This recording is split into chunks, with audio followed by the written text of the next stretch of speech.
everybody. Good morning. Not thrilled today because YouTube Classic went away. They're now officially forcing you to use YouTube Studio Beta, and if you don't like it, too damn bad. It doesn't matter with it. They think it's more easier for the content creators, which it's not. By the way, I think it's a lot more difficult, but we figured it out. So whatever. Good morning, Chesh. Good morning, God. We can still hear you if you're aware. Well, don't you always want to hear the voice of God? There it is. I have something. Well, I mean, that is he is more than welcome to speak to me whenever he wants. However, hell has a lot of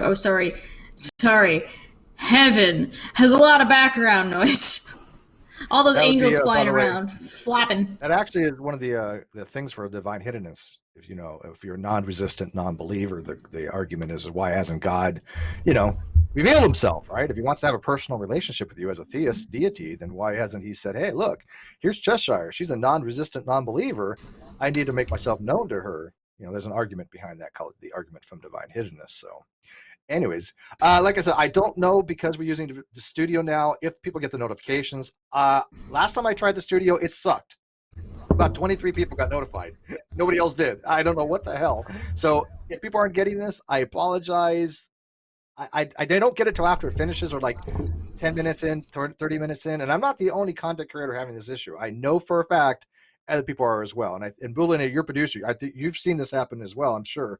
So I don't know what's going on with YouTube, but I'm expecting to have a low turnout because I had to go through studio, and that just doesn't work as well. Any suggestions? Anybody? Can I fix this? Share the video. Share the video so that way people find out. Post on Facebook or Twitter or whatever. Yeah, that way people will get those, be made aware. I mean, like 19 people watching, so they didn't get notifications. I mean, that's kind of a given, right? Give people a couple minutes to trickle in. Well, yeah, it usually takes, like I said, about 10 minutes for YouTube to catch up and then send the notification out. So anyways, we'll start it anyways. If people want to catch up, it's on DVR. Don't really have a hell of a lot to talk about today. DVR? Yeah, well, we have to, no. I mean, YouTube has this built-in DVR. You can set it to do DVR or not, and so people can go rewind a lot when we're going live. Right. Yeah. Right. Okay, so anyways, I got a debate today, Chesh. I heard about that. I heard you're about to get creamed. I'm going to get wrecked. I'm going to get schooled. I'm so looking forward to it. I've waited a year now to have this second discussion on this very topic. Well, is that how long it's been? When did I debate the Duke? How long has it been? I have no idea. I know it's been some time, but I didn't realize it had been that long. Let's look. You know what? The internet's a great place for this stuff. The Duke. Because I guess this Snake was right. It's going to educate me and tell me all the things I got wrong in the discussion I had him on to debate, which had to be about a year ago with the Duke. Because the reason I say it had to be a year ago, because the Duke has never gotten over it. And I'm not even exaggerating. It's not hyperbole. For a year now, he has been consistently talking about this particular debate on Twitter nonstop, relentlessly. Again, this is not hyperbole. This is not, spinning some narrative. This is an absolute fact. Anybody who follows me on Twitter knows that the Duke will not stop talking about this debate for the last year because he got so wrecked in it that he just, his essence, his ego, it just shattered, and he just, for some reason, cannot get over his complete destruction. And so, Steve, you seem to have that effect on people. I don't know what it is, man. Steve, you just cream them so good that they just can't feel the same way again. So they have to just keep coming back to you. That sounds like my sex life. Dun-dun-dun. And demonetized. And lost 20% of my subs. Yeah, by the way, somebody was complaining about maturity in one of the ones I was looking at, and I was like, you know where you're at? Are you lost? That's one of my favorites. Shit, but maturity has never been one of them. I went out of my way not only to make this clear to people, but the thing you remember what I did on New Year's? A decade into a new decade? I fucking rickrolled people. I don't know what you want from me. Yeah, look, this channel has some serious stuff on it, but that doesn't mean we can't have fun. Everybody, no matter how old you get, should have a little bit of immaturity if it's done tastefully, right? And so, yeah, Well, there's a I don't know difference why people between criticize for that. being mature isn't really about your sense of humor. It's about understanding when it's okay, when it's not okay, and when is too like where the lines are, like what's too far. Dick jokes aren't necessarily immature. They're just tend to be lower tier, easier. They're easy, and that's not even a bad thing. Yeah, I mean, there's a time and place for everything. But by the way, the debate I had with the Duke was on March 17th. So it's been over a year. Oh, it's Now, been ask my over a live chat. year. The people that generally come around, right? My main viewers, they're already here, so it is, I guess, starting to notify people. But ask them if they follow me on Twitter, because most of them do. Has not the Duke continued for a full year about this one freaking debate? Well, I mean, I had an I don't interaction follow him, with but him on. I don't have him blocked. He doesn't have me blocked, so I can at least click on view and see what he says every so often. And he just never stops talking about that debate. I had an interesting encounter with him on Twitter not too long ago. We talked about it on that time of the month. So if you want to see the screenshots from that dumpster fire, that's in there. It's about an hour and 32-ish minutes into the just past that time of the month. And oh my god, it was pretty funny. He started talking about I guess you were arguing with somebody about your debate, and he came swinging in, and I was like, really?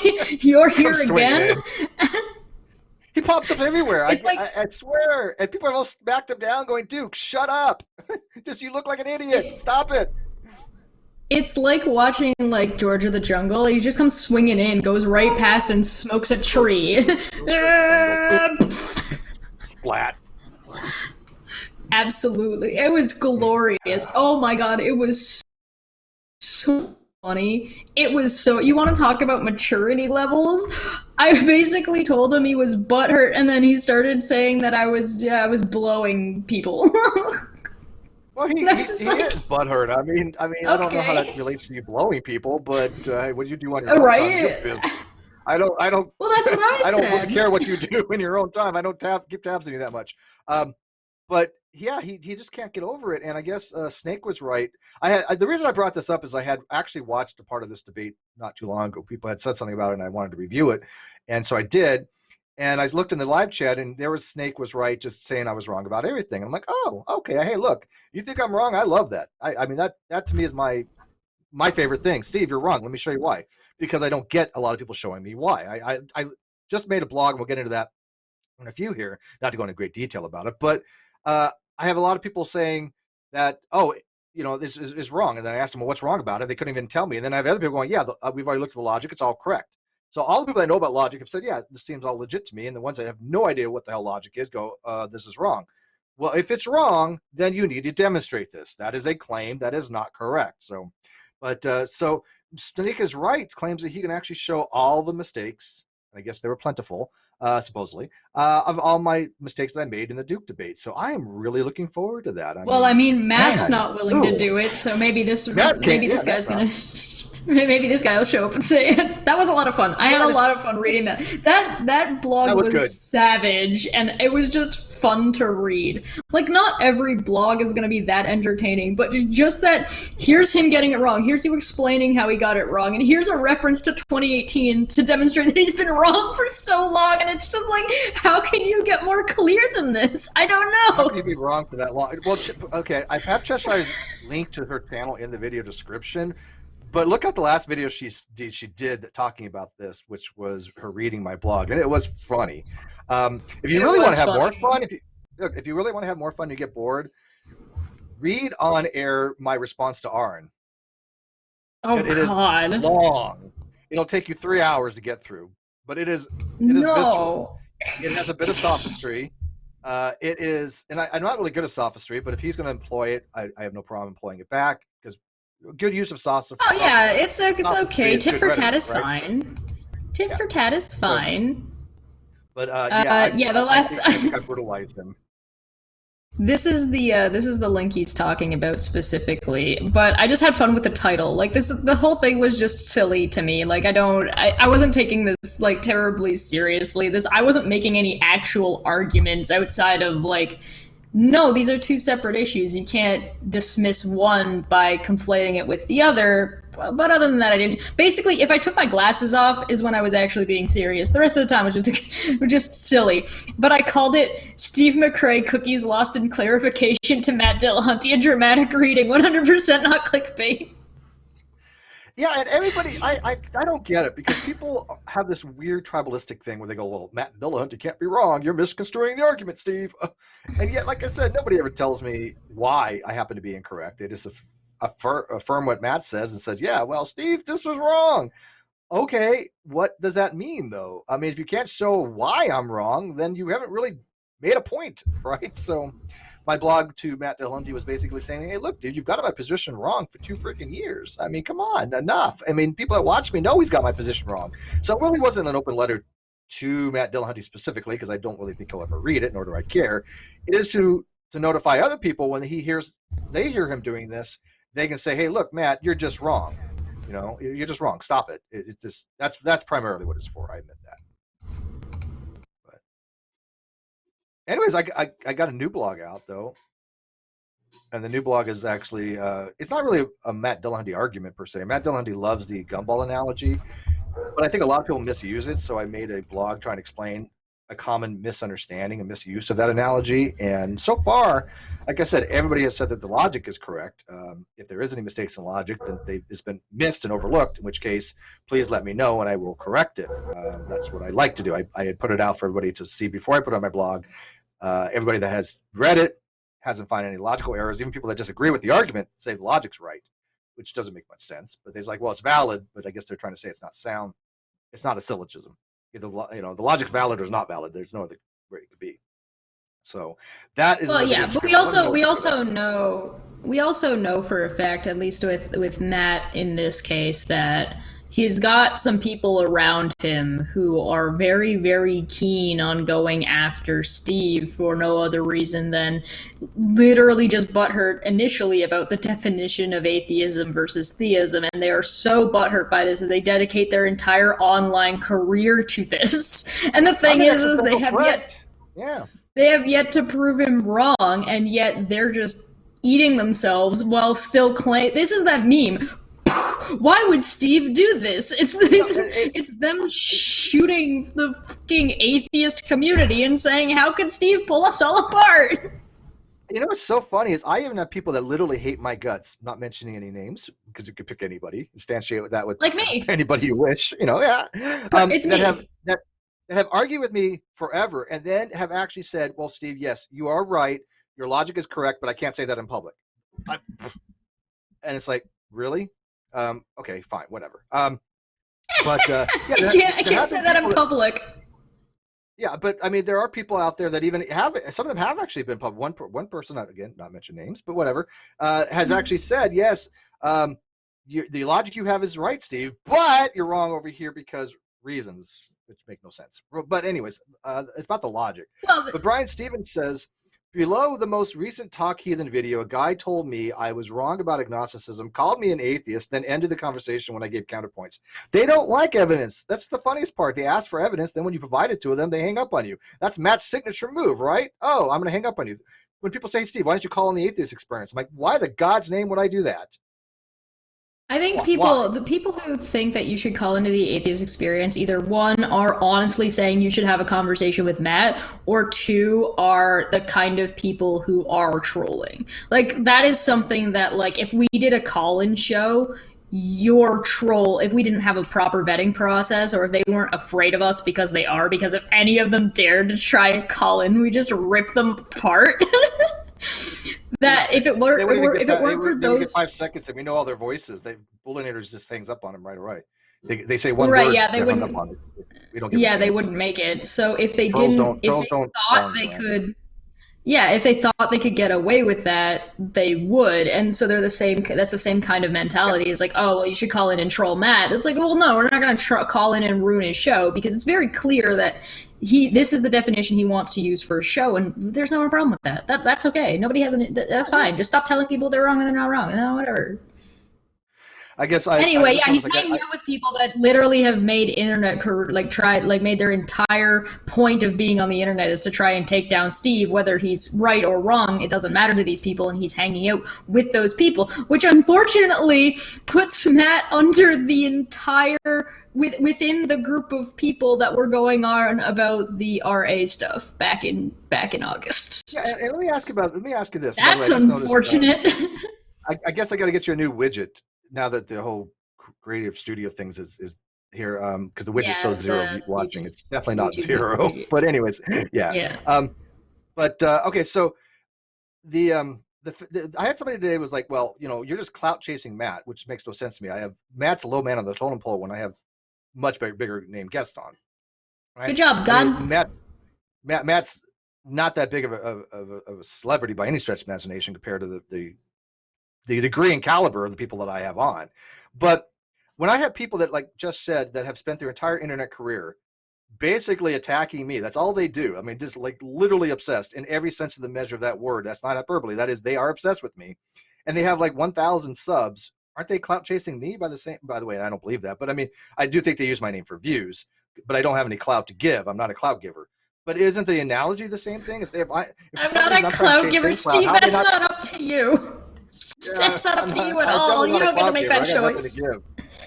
Well, the thing is that we cultivate an audience that you're not gonna get from doing stuff like that. Quite frankly, it's just not gonna happen. The people that we have here watching Caffeine Corner, the whole point of Caffeine Corner is to describe these issues and demonstrate how to avoid getting caught in stuff like that by accident, right? So it's not a matter of like that you're not giving clout has nothing to do with you. It has to do with your audience and the way I guess it does with you in that how you cultivate the audience, but not directly with you as the individual.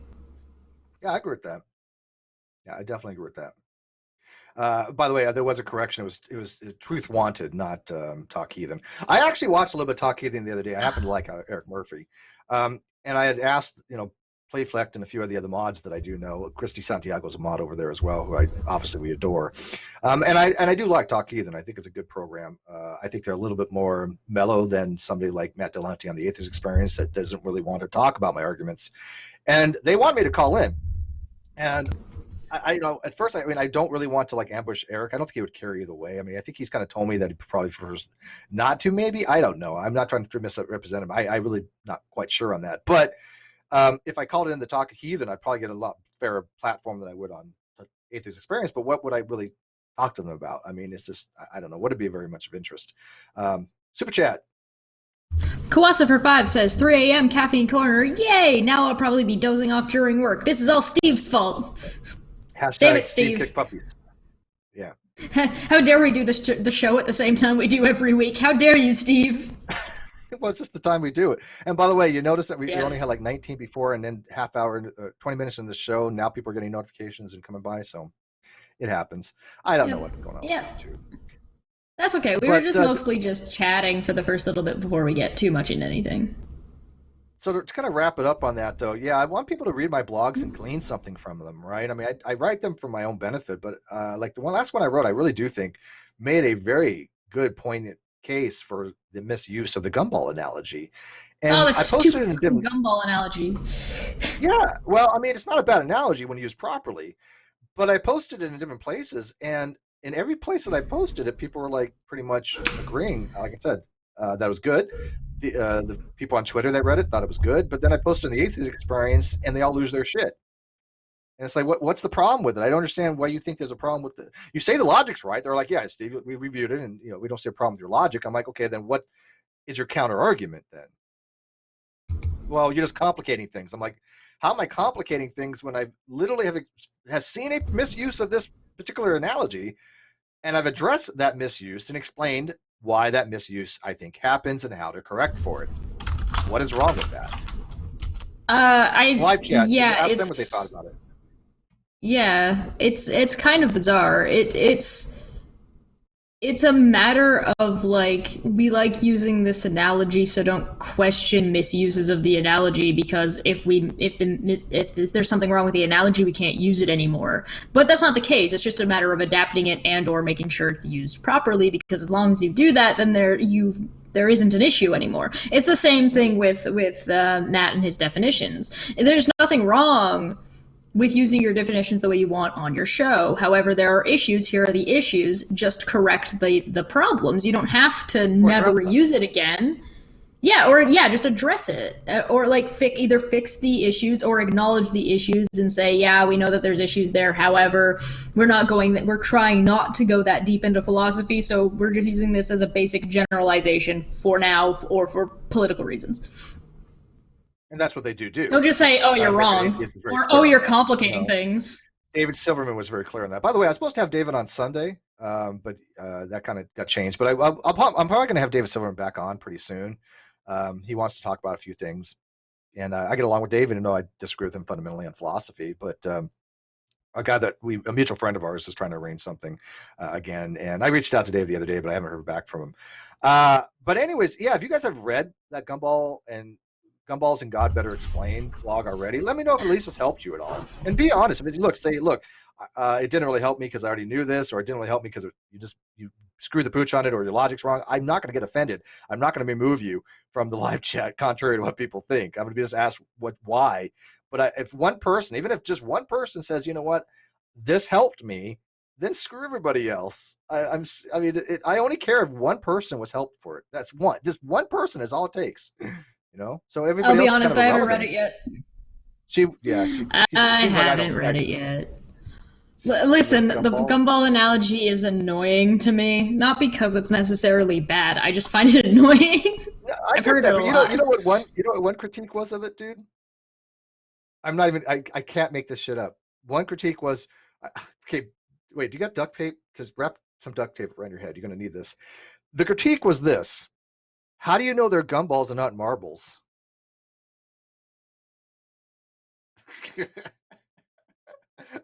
I'm like, what? Sorry, I need to vomit. I don't know. Hold on. Not if they were serious, and I'm like, what? Hey. What? How do you know that they're gumballs and not marbles? What?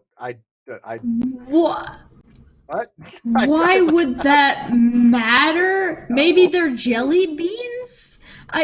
Ball bearings? Pogs? Who cares? Whoa. I think, wait a minute, how is that a fair critique? What does that have to do with anything, man? I was just Caffeine Corner's done early today. That's it. We're going home. No, I'm not drunk enough for this. I'm out for today. I can't. I'm going to type in a chat. I'm going to type in the chat my face to this. I go to the Atheist Experience Discord frequently. I happen to like it over there. I like the moderators, and we have great discussions. They seem to get these topics. We have great dialogue, believe it or not. But I go to the Facebook page, and half of them are just complete idiots. I mean, this one guy today was telling me he had a degree in linguist. He was a linguist, had a degree in linguistics, and he didn't understand the logical dichotomy between believes P or not believe P. It's one or the other. You either believe the proposition or you don't. There's a logical dichotomy to be had there. He's like, well, I can't make a decision on that because I don't know either way. I'm like, what the hell is that? I'm like, do you understand it's a logical dichotomy? It's you're one or the other. I don't give a shit about your position on God right now. He's like, well, I don't know if God exists or doesn't. I'm like, irrelevant. But this is the kind of feedback that I get. So, anyways. What if it's tiny planets? What if they're all the size of a universe? Dude, I'm DMT tripping. What if they're like mechanical elves? It's that realm. Yeah. Oh my! No, it's the Men in Black little marble on the dog's collar. It's got the universe inside of it. That they were all so that way. It's a universe. It's a marble at the same time. It's both. Would you take DMT, by the way? I would totally try it. I've never tried it, but I probably would. Yeah. I'm curious enough. I am curious, but I'm afraid that if I had DMT, and I know it doesn't last very long, it lasts about between 5 and 20 minutes for high doses, and if you have your breakthrough and everything, but I'm afraid that it'd probably have long-term psychotic effects on me because I like to think, and so that's supposed to open your mind. And I don't know what's going to come out, right? Yeah, yeah. It's a matter of like how confident are you that you're not gonna like mess your brain up permanently. Right. I mean, because it's supposed to like trip you out to you have like, because I mean, I've felt that I've been in other realities before, right? Lucid dreams, you've had them. I'm sure Bulls had them. A lot of people have had lucid states where you are there. You feel, I mean, like a tunnel coming up to you, and you see the whole new, like something out of like an '80s, like a time movie where you see something coming at you, like Buck Rogers in the 25th century. Remember that opening? It's just like that. It comes right at you, and all of a sudden you're standing there like on a beach, going, "Holy crap, where the hell am I?" You can feel. I mean, I'm on a it's not beach. as tactile as being there, but if you do feel like you have wind and sensation of sand, and go ahead. If there's a sensation of water around your waist, you might need to be concerned. Well, that actually has happened when I was a kid, right? I mean, I think we have all had that, 4 years old, and you're like, "Oh, this is a pretty waterfall." Oops, you know. I can't say I remember, but I wouldn't be surprised. I don't Yeah, know. I know this I like, think I oh, hurt my shoulder. I doing can't tell what? the difference because I'm Beat Saber. I heard it like a week ago and it's still sore. And it's just like if I go and push it back, like up this way, and like it feels like it's poking out more than this shoulder does. And I can't tell if it's just swollen or if I've actually put it slightly out of place. Did you So if dislocate you it see me or stretching, well, that's what I'm saying. I don't know. It might not be ibuprofen? like totally. It might not be totally dislocated. It just might be slightly off, and it'll like when it might be both. So it's like a little bit Okay, swollen and out of place, and when the swelling goes down, it'll pop back in. I don't know. stand up, turn toward the wall, orthogonal to the wall, and then just run straight into it, and then just hit. I've seen it happen. They do it in all Boom! these ER movies. Yeah. Yeah, I know there's people out there that think that taking like DMD and psychedelics will like get you in tune with gods. I don't believe that, but it would be fun to have conversations with entities that may or may not exist. That'd be kind of cool. Yeah. Did we ever find a prescriptivist to talk to? I know we were talking No. about that. No, No. but I am going to be talking to Dr. Michael Jones on The Place. Yes. He has NGC Studios. I really like Dr. Jones. He's been a good, decent supporter of my channel for a very long time. And For he's like, somebody who's wrong all the come on? I'm time like, and yeah. is such a jerk and has so many problems like Steve does, he sure gets invited a lot of places. And people seem to give a shit about what he has to say. Guy. He's one of the nicest guys you ever want to meet. But he's like, he even said, I don't understand why people give you so much grief on this stuff, Steve. And I'm like, I don't know either.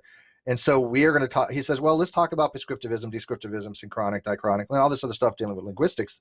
And I was like, yeah, I'd be happy to come on, because he's had these conversations before, and I think he's a little annoyed people are misrepresenting my position as well. Because he's just like, I don't understand why people give you so much flack for this. I'm like, I don't, because I'm not a prescriptivist. I never have been. I don't know why Matt Dillahunty thinks I'm a prescriptivist. Well, And then people especially say, if they're well, going to you be getting insist those you have to kinds use of certain uses. definitions No, I wrong. don't. You got Especially the when people are definition of prescriptivist wrong? well, right. It's almost like it becomes problematic because you run into issues along the lines of someone.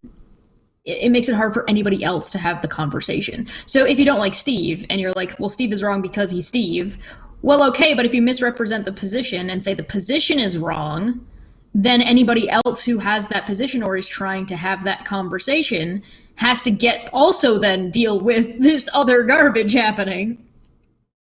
I agree with that. But hey, I'm just going to pull what do I know? straw poll of the audience.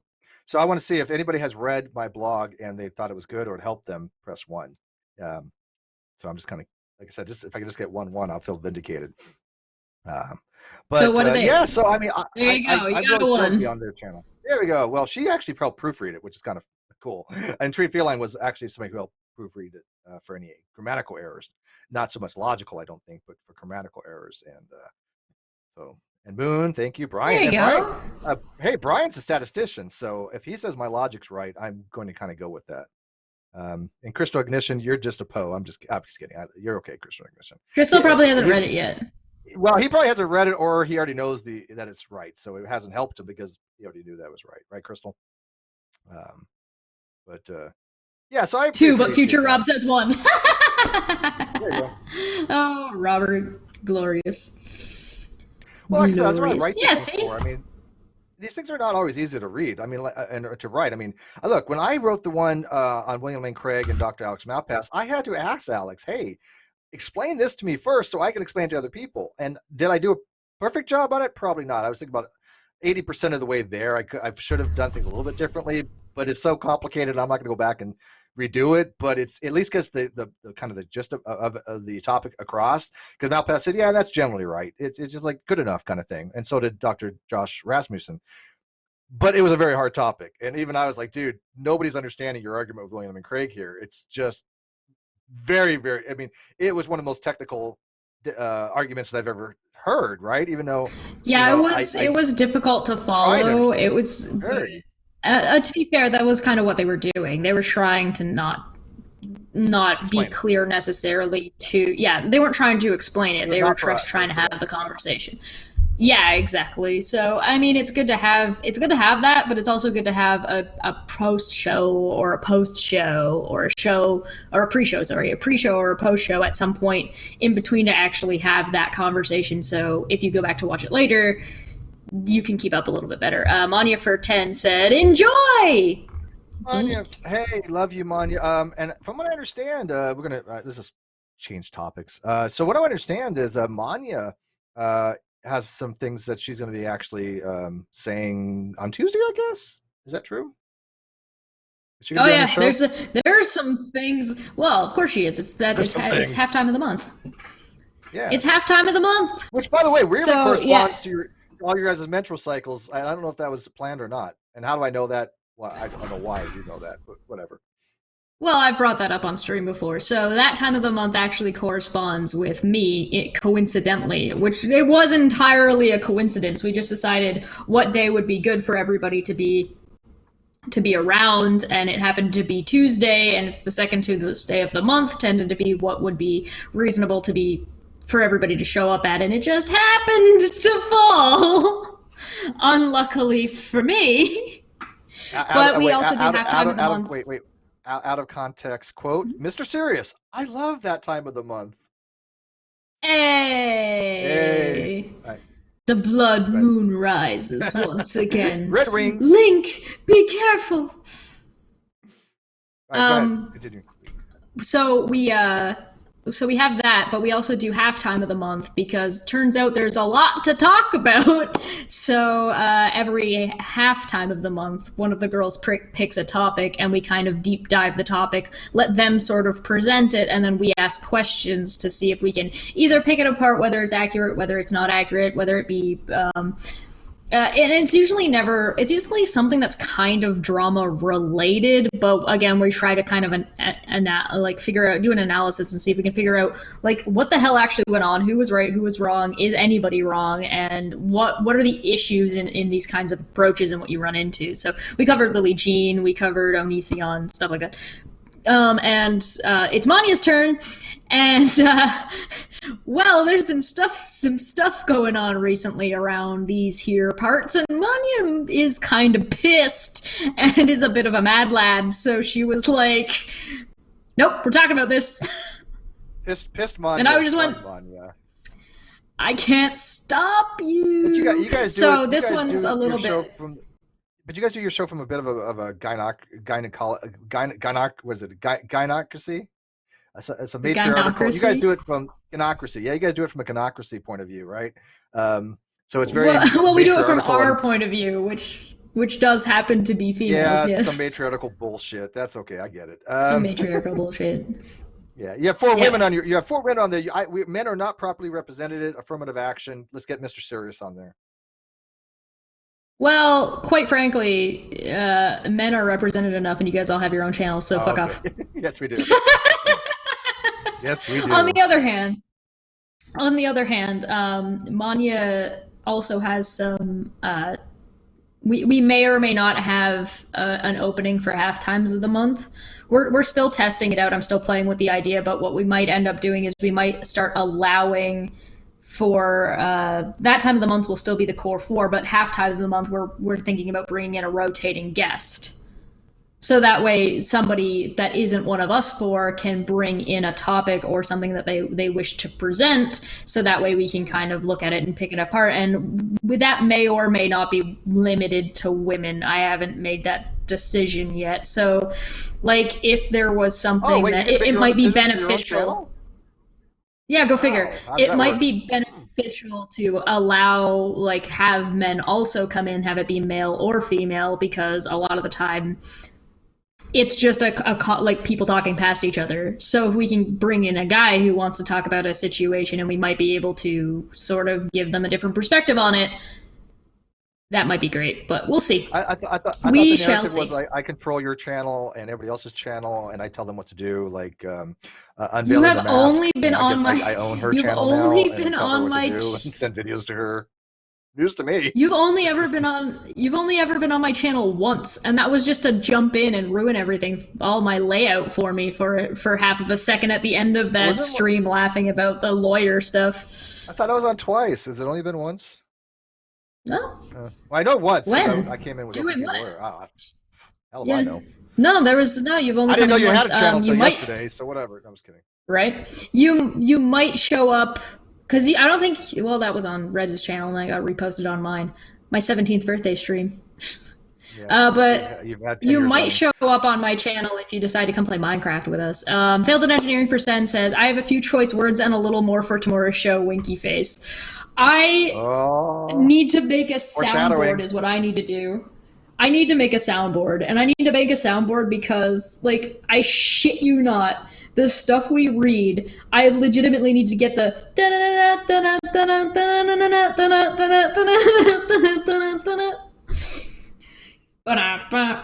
just because of like I can legitimately just have somebody talking and then have all of the messages that they've been sending and posting playing as they're talking, showing the exact opposite thing. Moon wants you to do a collab.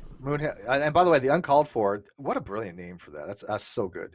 But that's a great show on the Shills channel, the EIE network. And by the way, that was fantastic. Like EIE, but yeah, you guys, Moon, you guys rock over there. And I'm not just saying that because I adore you. I like that show. I mean, I do watch it, and I think it's fun, and I think that it's entertaining. That's all I give a shit about. It's entertaining. So. I want to do a crossover, but I'm not really sure. I've been thinking about it. Like, I've been running through it in the back of my mind of like how to do it, just because there's so many. So like, we obviously can't do like a crossover where all of us are in a room unless we're gonna like play a very specific game or something. That means like not Wheel of Fortune, like a Family Feud or something. So that one or two people are talking at a time because there's too many. And the other thing I can think of is maybe trading hosts every so often. So like Ilya Moon comes onto our show, one of us goes over there. I'm pretty sure me and Sweet have both been over on their show at this point, but bringing a couple of them over our show would be super cool. But as far as a collaboration goes, it's tricky. It's tricky. It's not impossible. It's just we'll figure it out. It's doable. So my dear lovely Sarah had asked aka Stupid Horror Energy, which we love that name. She asked, Steve, are you nervous in your debate? And is like 3 hours. I am shitting a brick. I am sitting here going, oh my God, 8 years on YouTube. I'm about to get wrecked. I'm going to find out all the mistakes I made in the debate that I had with the Duke. I like I said, half of me is like nervous as can be. And the other is so excited, that I'm going to be learning about atheism and agnosticism and all the mistakes I made because I've been so wrong for so long. This is going to be great for me. I mean, so it's a catch-22, Sarah. I don't know. What do you think? I mean, should I be happy that I'm going to be corrected after all these years, or should I just delete everything now and go cry into my milk and. Obviously, you need to reject it by fiat so you don't have to affect your livelihood based on a dumb argument about definitions. That's my game plan. It's so funny you mentioned that because a lot of my game plan is going to be like, if he doesn't present anything, I don't believe you. Okay, move on. I'm not even fronting here. I'm telling you my best. I really am not even lying here. I'm just not even exaggerating. I'm telling you, if he doesn't come with any evidence or any reason or anything like that, I'll just be like, okay, don't believe you. Next thing, and I'm going to be keeping track of his claims. I had a piece of paper or a notepad here, and I'm going to just be writing it down, or I use the computer. But I'll be like, okay, let's do this systematically. Here's your claim. What's your evidence? What's your argument? Oh, you have none. Okay, move on. Oh, if you have it. Oh, okay, let's check at this, and we're going to do it very, very systematically, because I mean, if I want to be corrected, I want to make sure I'm corrected properly, right? I mean, that's nothing wrong with that, right? Is that too much to ask, Josh? Yeah. Okay. Yeah, straight up is. It really is nowadays. That's the sad part. Exploratory Minds Project for 5 says, not sure what to say, but keep up the awesomeness, heart. Oh, Well, thanks. thank you. Thank you, I Exploratory saw Minds you Project. fighting a bee. Brian Stevens says, are you agnostic atheist? Now, you know, it's funny you mentioned that, dude. Just the other day, again, Matt talked about this a little bit and even said the one thing the hardcore agnostics, which I don't know what the hell that is because I'm not me, but he's referring to I don't me know what again, that means. prescriptively, incorrectly saying that I'm this when I'm that, when I'm not that. But he even said, look, Gnostic atheism in the weak case is nonsensical. And I've been saying this forever. And one of the reasons I think Matt did change his position on this is because some of the things I have said with other people. And so if you say agnostic atheist or Gnostic with a G atheist, and you're referring to atheist as how Matt uses it, those particular word combinations are nonsensical epistemologically speaking. This is not, like just mere opinion. This is something you can actually demonstrate logically, because knowledge is a subset of belief in JTB. If you accept that theory of knowledge, which is the most common, then that combination, Gnostic atheist, would inherently be nonsensical If because we're knowledge is a subset of belief, right? if we're You're gonna basically saying, I know it's true, on about but I don't this, believe it's true. There's a problem there, right? I know it's true, but I don't believe it's true. But if we're gonna go on about this a little bit more, are we gonna talk about what SJ was tweeting yesterday? oh yeah, I'd love to. Oh my god. Oh, okay. So long story short, then just have at it. I'll just do the too long didn't read version, then you can go into it because I just don't even know. I think all you need is the too long didn't read version. I don't think you need anything more than that. S.J. Thomason, who's a PhD in administration of vacation or whatever, she put a syllogism up on Twitter, and it went something like, "If God exists, then we have duties." Or I'm paraphrasing, right? I don't remember exactly what it was. If God exists, then we have duties. We have duties, therefore God exists. Something along those lines. But the logical form was P implies Q, a Q, therefore P. And anybody who knows logic, they know that's a fallacy. Okay, that's called argument to the consequence. And so, affirming the consequence. So, affirming the consequence is not a valid rule of inference. And so, I pointed this out to him. I'm like, look, this is not a valid rule of inference. You can't say PQ, Q, therefore P. I mean, that makes no logical sense. That's like saying, if it rains tonight, my car would be wet. My car would be wet, therefore it rained last night. But my car could be wet because somebody put a sprinkler hose on it, right? It doesn't have to be because of the premise. And so I just very simply pointed this out to her, and she started trying to defend her argument. And I'm like, look at SJ, I'm not trying to bag on you here. I'm really honest to God not. But if somebody defeats your argument because it is logically invalid, the argument is done. It's over. Game over. There's no going back from that. You have to reformulate everything. That is the ultimate defeater in any argument. If you find a logical error, right? If the structure of the argument is not a valid rule of inference, you're done. You're done. There's no going back from that. Okay. And other people told her this. Yeah, Steve's not wrong on this. And so, Jess, did you notice all the comments on that section though of people of her trying to defend this and people going, stop, don't.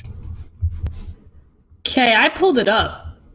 Oh, good. She said, one, if God exists, people would seek higher meaning, love, reason, logic, purpose, a heavenly destiny, and objective morality. 2, people seek all. 3, God exists. I mean, I'm not even talking about the soundness. There's a whole bunch of issues there. I mean, that's a whole different ballgame how wrong that is. But the logical structure is clearly wrong, right? Because she's saying P, Q, Q. This has 74 replies. Fuck me. I don't understand. SJ, stop this. Just stop. Okay, come on. Look, again, there's different ways to attack an argument. I even have a blog on this that I wrote, some good ways to attack an argument, right? You can attack the validity, you can attack the soundness, you can attack if it's convincing, you can attack the justifications, whatever. But if somebody shows you that your argument is structurally invalid, that it is not something that is utilizing a valid rule of inference, you're done. You're done. Just say, you know what, I messed up. There's a difference between, like, you can go ahead and say that, okay, people would seek higher meaning. Well, what does higher meaning mean? What are you referring to? Higher meaning. Sounds what like is DMT. love? Baby, don't hurt SJ, me. SJ does the DMT. I'm not entirely sure people seek logic, but I think that might just be dependent on however you're defining this seeking part. A heavenly destiny and moral and objective morality, which I believe we had her on to have this conversation before, which I do agree with the objective morality bizarre. part. I tend to more realism, and I think objective morality is the case in the way I look. Well, I at just philosophy. remember her being that's kind normative. of inconsistent. That's all. Most philosophers- I'm not saying that it is or isn't. Yeah. Yeah. But okay. On average, most philosophers I've read tend to objective morality, and so it's not uncommon. Oh, that's fine.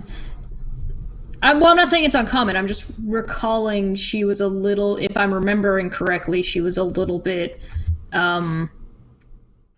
misunderstanding, unstable, maybe in what she meant. Like, she was kind of like, well, I mean this, but that isn't really that thing, and like she was unsure. So I'm not entirely sure. A few times. You never got past the what the hell objective reality or objective morality even means with her. That's the problem.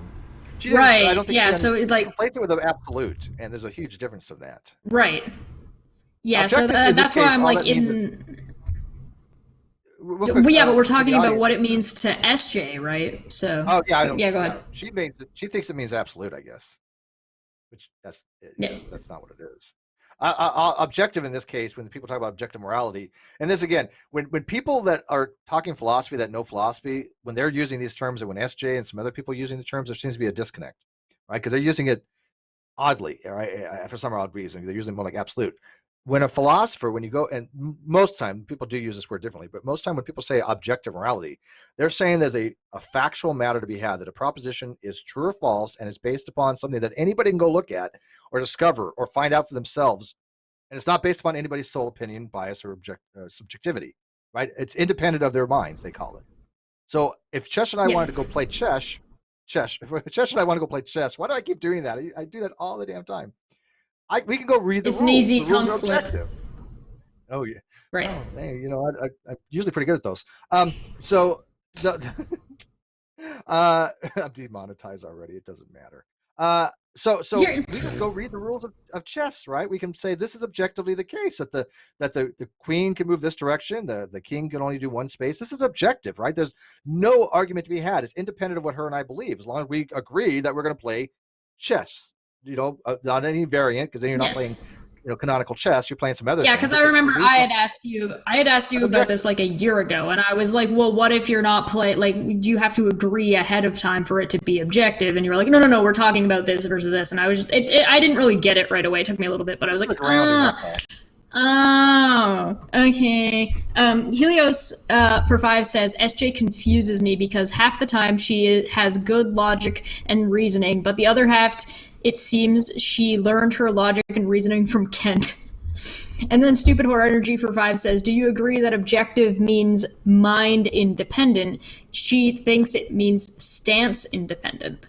Yeah, I think it's both. I mean, like, obviously it's mind independent, right? Because objectively the case, X equals X, right? That is objectively true, right? I know that a priori knowledge. I don't have to go verify it. We can both verify it ourselves by a prior knowledge. It's objectively the case. Whether Stupid Whore Energy says Steve X equals X is not true, it doesn't matter, right? She can say it's not the case, right? There's dissent among that. That's more of a descriptive thing that she's saying. Well, that's not even descriptive. She's in this case, but she's saying that she doesn't believe it, right? Okay, that's fine. She doesn't have to. That doesn't change the fact that it's an objective fact to be had that X equals X. Just because people disagree does not change objective morality, right? It changes descriptive moral relativism, right? Because in different cultures, let's say Sarah lives in the Arab countries and I live in America, right? And she thinks it's immoral to show ankle, right? And in that culture, as we describe the culture over in the UAE, it is immorality. It is impermissible to show ankle, right? That's something we describe to that culture that I don't hold as something that is immoral, right? Because it's not objective in that case. It is a subjective evaluation based upon what we believe to be moral or not. There's no objective matter to be had there, right? Well, the But only I think reason there I are even certain things actually that there is an question objective matter to be had there. the only reason that I actually question it within this post is because this is SJ saying objective morality. So that's why I would want to question what she means in this case, because I think she changes what she means depending on the conversation a little bit. Not that that's necessarily a bad thing, but it does get confused, or like if that's unacceptable. It's just a matter of it gets confusing, so I'm not entirely sure what she means in this case. Brian Stevens for 2 said, super chat for my question about consistency. At Steve, do you agree with SJ that objective morals are self-evident, 1, and transcend time, 2, yet the Israelites hadn't discovered them yet, her claim? Is that consistent? This is a good question. And gotta tell you, I love Brian. He legit is. It is a good question, because how can you have something that transcends time, but then have a qualifier of they didn't know yet?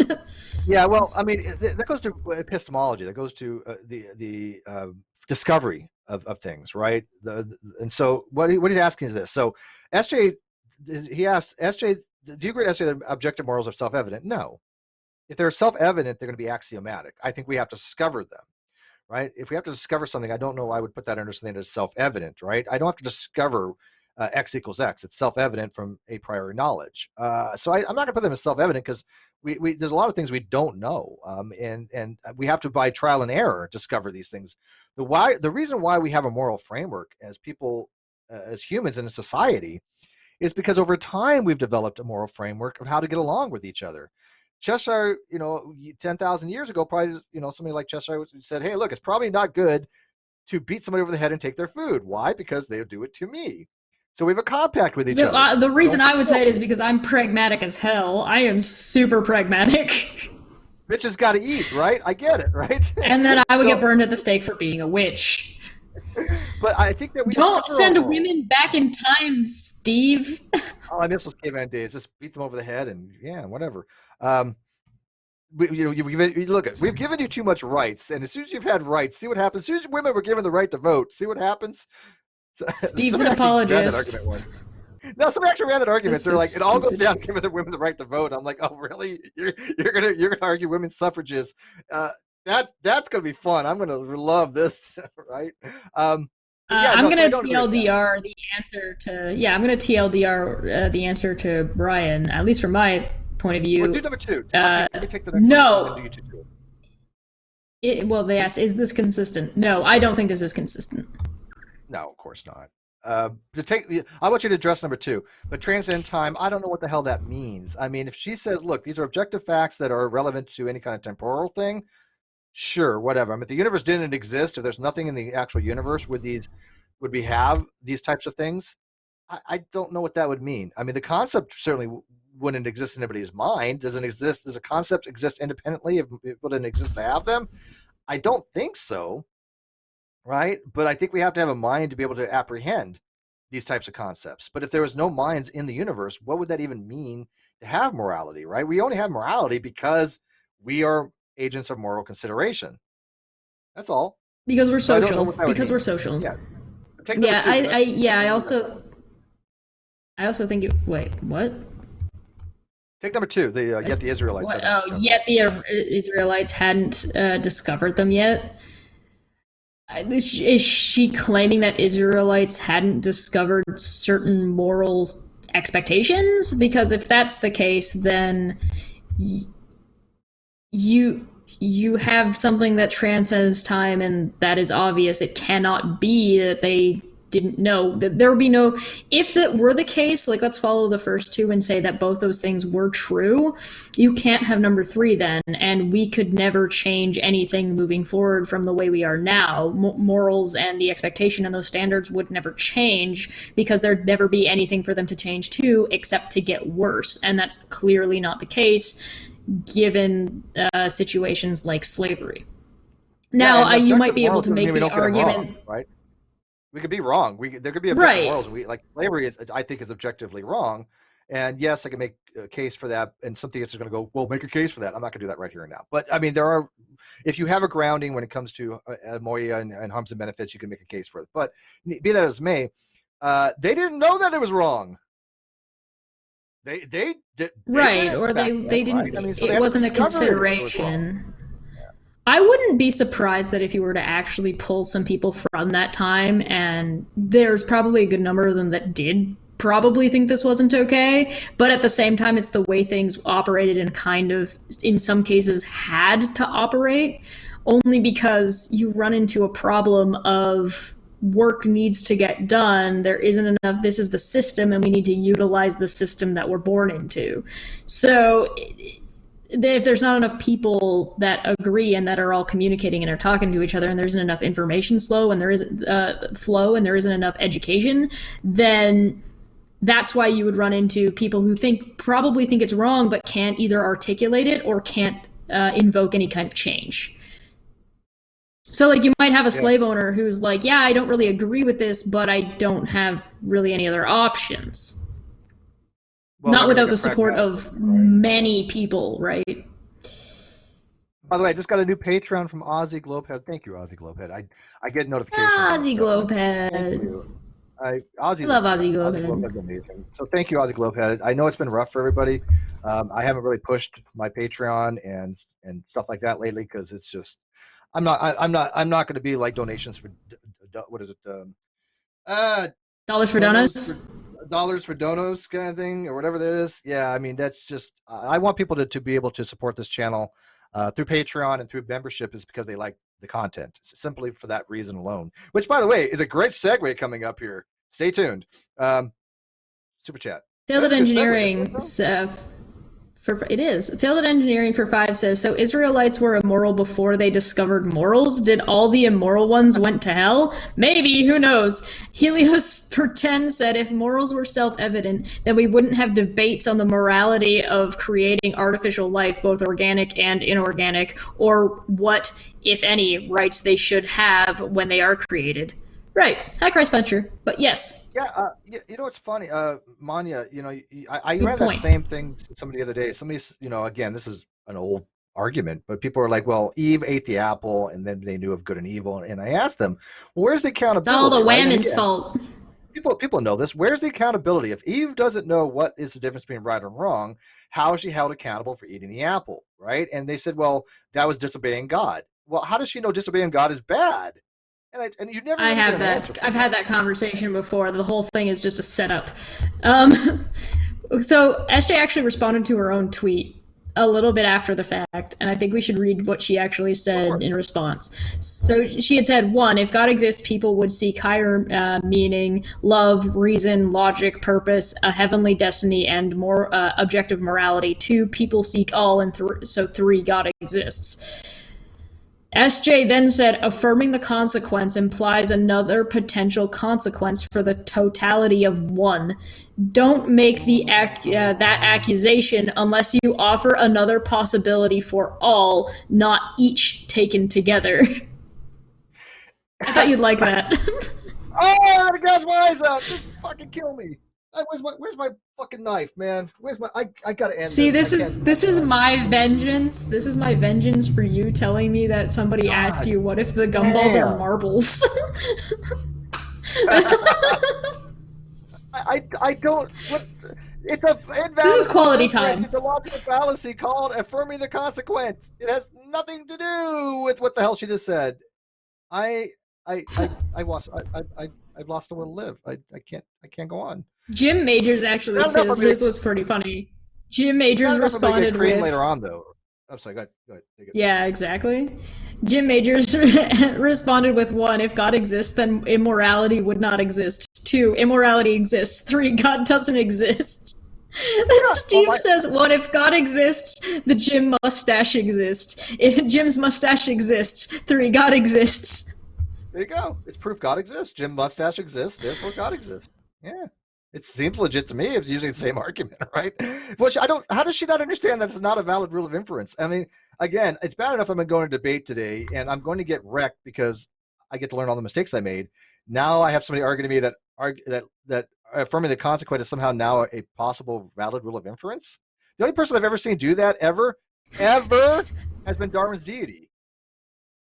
I want to shout out to Helios as well, because Helios is in this thread too. And Helios said, SJ, you confuse the hell out of me. Half the time you seem reasonable and logical, and the other half of the time you're pulling things like this that make you seem like you learned logic and reasoning from Kent Hovind. Which is pretty much the super chat he gave. Oh my god. Oh my, SJ, stop. Well, I guess we're all theists now, guys. I love the Wikipedia example of affirming the consequent. If the lamp were broken, then the room would be dark. The room is dark, therefore the lamp is broken. No, it could be just turned off. Hello, SJ, wake the fuck up. The lights are off, Bool. The lights are off. We have that. We have SJ's tweet. Can you show it? Do we have that? Give some. I can send it to Bool. Yeah. All right. Yeah, people can see that. And by the way, if you're not following me on other Twitter, one that says. So it's. Oh my god, half the stuff that happens on Twitter is just wow. I'll post it here too. Hi, Seshi. We can see you now. Yes, I fixed your stuff. So we got one here. Somebody said 1. I have a cat. 2. My cat is an asshole. 3. My cat is an asshole. And so I responded with 1. Cats are assholes. 2. I have a cat. 3. My cat is an asshole. Did I do it right? Here's a valid argument. I have a cat, therefore I have a cat. There you go. That's valid. I have a cat, therefore I have a cat. It's... But here's the tweet. We should just link it in the description because I think we're going to move on from it now. There's no point in sharing the screen now. I think that's a good segue to the donation, the Donos thing, because yes, Bool, can you? I was like, wow, what's this? Can you please link the first clip I found? This was tweeted out by somebody that I follow, and they were just like a shake my head type thing. So can you please play that? We're gonna go through this one bit at a time, and we're gonna give the most charity, and we'll watch have that charity just get shot down in flames and explodes at the end of the day. And by the way, I don't know if you guys have been noticing in the studio. I just discovered this the other day. It actually shows you if somebody follows your channel now. Did you know that? Symbol that comes up. Yeah, and so all you people out there that have been saying you've been following me and not getting notifications, you're not. So double check. What's happening is, by the way, YouTube does this. You're not. You're doing it wrong. No, I don't know why YouTube does this. It actually has unsubscribe people from channels. Helios for 2 said, today I learned not all valid arguments are useful. Yes, correct. That was the discussion I was having with Steve when we were talking about the philosophy the other day, when I was saying, yeah, but I appreciate that the philosophy and the logic in this follows, but it's not practical, and this is where you're running into problems. That's exactly what I was saying. Valid, by the way, Helios. Yeah, like my favorite one, and again, I don't remember exact details where I came up with this, but it doesn't really matter. But if I say, if the moon is made of green cheese, then I am a moose. The moon is made of green cheese, therefore I am a moose. It's perfectly logically valid, right? Of course it's valid. It's modus ponens. Yeah. P implies Q, P therefore Q. But is it useful? No, because it's not sound. Absolutely not. But it is definitely valid. When people say that things aren't valid, they really need to check themselves, because if something's valid, that doesn't mean it just holds from the logical structure that the conclusion falls if the premises are true. But if the premises are not true, then it's not sound, and soundness requires premises to be true and be logically valid. There you go. I think what Steve just said is check yourself before you wreck yourself. So maybe we can see, talking about segues, how that applies to this video. It doesn't really matter how much money you make or how much money you have. That's really the thing, because I'm not asking you for a large financial contribution. If it cost $20 to sub, $20 is quite a bit of money. $20 is, you can get a full meal for $20. And the difference of $20 and eating a meal is in that $20. Like, that's where it is. But a sub is $5. At maximum, in whatever your currency is, it's maybe $10. And it doesn't matter how broke you are. If you have time to watch Twitch, you have $10, truly. If you don't have $10, you probably don't have time to watch Twitch, because you should be working, you should be trying to earn money, It's not a ton. It's not like a ton of money. So being like, I'm broke, I can't afford to sub, that doesn't really track. What you mean to say is, I'm so irresponsible with my money, I can't support the entertainment that I enjoy. That's what that. All right. Oh my God. So I saw this morning. Shots fired. If you don't have $10 to sub to me, you're irresponsible with your money. Okay. Before we even go on, I asked Jess this. If this is a Poe, it's brilliant. If she is serious, this is the dumbest bitch I've ever seen in the face of the earth. I mean, first of all, any dime that I get, any dollar that somebody's given to me, I have been grateful for ever since I started this channel. I talk to every Patreon I have. I thank everybody who becomes a member of the channel and becomes a Patreon. Anytime somebody messages me on Patreon, I get back to them. As soon as I see that come up in my email, I thank them for it. If they send me a PayPal, I thank them for it. Everybody gets a receipt for that, right? As much as humanly possible. If I miss anybody, I do apologize. And by the way, on my web chase, I actually used to have a list of all the donations. People that have donated to my channel have ever given me $1. I had a list of them, but it grew too long. I couldn't keep it up. But I was thankful. I need to pause actually, I'm going to do that right this second. I got to pause my Patreon because I don't want to be pulling any money. I don't want to be pulling any money from anybody right now, so I'm going to put the whole thing on pause, and I'll still be posting on it so people still get stuff. I'm just going to make all of it free for the time during the pandemic. I meant to do that yesterday, and I forgot. $10, $5, $1. To me, it's always been not about the amount somebody gives, but the fact that they are giving. Now, granted, I do appreciate my bigger donors. Again, Ozzy Club had just a Patreon for a very, very substantial amount, and I have no words to thank him for that, right? Or her. I'm not sure which. I think it's him. Or them, or they, I don't, whatever, if you want to use those. But I am appreciative, right? And people that are even on the $2 memberships, that is still adds up, right? You have to be thankful for a $1 or $100 a month. There's still somebody who's donating to you, and to criticize them, it seems awkward to me. Matter of fact, I got crap for shitting on a $50 donate right one time, and yet people didn't understand that $50 person was trying to bribe me and was harassing my friends, literally harassing, taking what they said and making Frankenstein cuts to make it appear that they were saying things they weren't saying. And it has been bugging me for years. And I told him in no uncertain terms, you cannot buy me $50 a month. No, it doesn't work that way. And people twisted that and like, oh, look, Steve's shitting on a Patreon. But they didn't tell anybody that Patreon was literally harassing my friends. And people have known now that my friendship comes before money. And so if I had to tell a $50 Patreon to shove it up his ass, because he's harassing my friends and people that in the live chat, some of them, I think one of them was in here earlier, who he was harassing, that just shows to me that they don't understand what was actually happening, right? So and that was, by the way, it was Chris Mann, who is the Duke advocate, right? Who still a year later is trying to promote his channel and video, which is all about criticizing my debate with the Duke.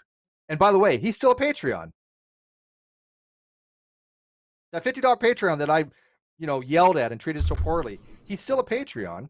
But even though I've told him, dude, be a Patreon because you like the channel, but I'm not going to promote your crap. And you can't buy me. You can't buy me. Right, you can't buy me because of it. I have to. Yeah. So. Yeah. There you go. There's one of the things that I do want to do is that there are some Patreon reworks that I want to do. So I want to make sure that when I'm doing reworks, everybody is going to be on pause and then they can make that decision once those reworks go through. I just want to make things clear because I think that it was confusing. There's a couple things that I think were the levels were confusing people. So I want to clear up those things, but I also want to make sure nobody gets charged by accident because they've forgotten about something, especially during these kinds of times. If somebody's giving me $20, I don't want to suddenly pull $20 out of them that was just like, oh shit, I forgot about that. You know what I mean? Will you make homoerotic? We still make homoerotic commissions for things? Oh yeah, I'll still take commissions. Commissions are on hold right now. I have one or two things that I need to get finished. Honest Red knows exactly what I'm talking about. I have one or two ones that I want to get finished before I start taking more commissions on, because this is like, I've been stuck on this one commission for like way too long, and I'm just stuck on it, and it's a giant. The fun parts of being an artist, right? You get stuck on something and it's like, shit, shit, how do I get this to look the way you want the customer to look it? So I'm having a little bit of trouble on one of those. But other than that, that's happening. That my Patreon's on pause right now. So if you do want to become a Patreon and get all of my shit for free, now's the time to do it.